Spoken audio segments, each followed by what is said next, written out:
지난밤 해외 증시의 마감 동향과 주요 소식들 외신 통해서 확인해 보겠습니다. 오늘 새벽 마감된 뉴욕 증시는 경제지표 호조에도 불구하고 재정 절벽에 대한 신중론이 다시금 고개를 들며 강보합권에서 거래를 마쳤습니다. 관련 내용 블룸버그 보도입니다. 현지 시간으로 29일 블룸버그 통신은 뉴욕 3대 지수가 이틀째 상승 흐름을 이어갔다고 전했습니다. 이날 개장 전 발표된 경제지표들이 생각보다 좋게 나타나며 긍정적인 분위기를 전했는데요. 다만 재정 절벽 문제에 대한 정계의 발언들이 전해지며 상승폭은 제한적으로 나타났습니다. 존 베이너 하원 의장은 티모시 가이트너 재무장관과 만난 이후 재정 절벽 논의에 별다른 진전이 없다고 밝혔습니다. 그는 백악관과 민주당이 보다 진지한 자세로 협상에 응해야 한다고 지적했는데요.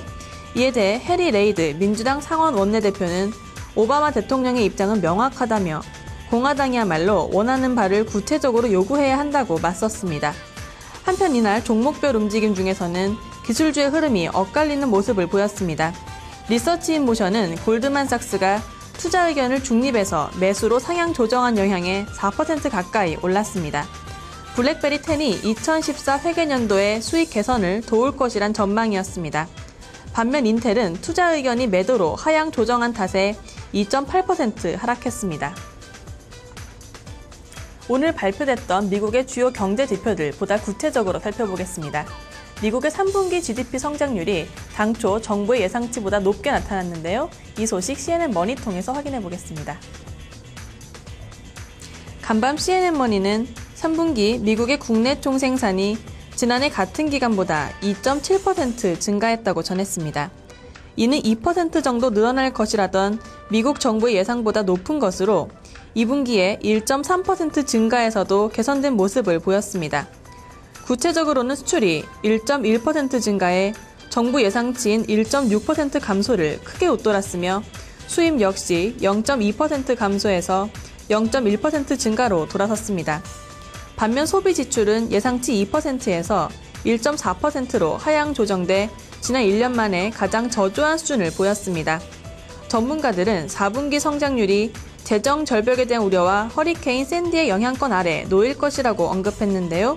크리스 윌리엄슨 마키 수석 이코노미스트는 재정 절벽에 대한 불확실성, 유로존 위기의 지속, 허리케인 피해 등으로 기업의 신뢰 지수가 크게 위축되어 있는 상황이라고 전했습니다.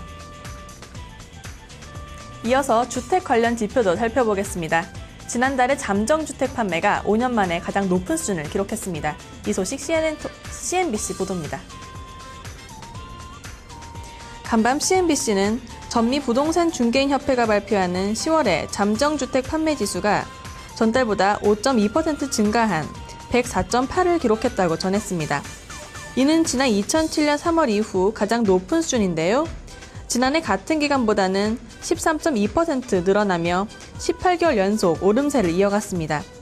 이에 따라 지난 2006년 주택시장 붕괴 이후 완만한 회복세가 점차 명확해지고 있다는 분석이 이어지고 있습니다. 전문가들은 일자리 증가와 낮은 모기지 대출 금리의 역할이 컸다고 진단했습니다.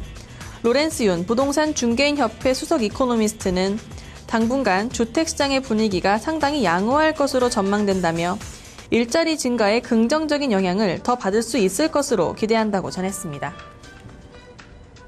지금까지 외신 브리핑이었습니다.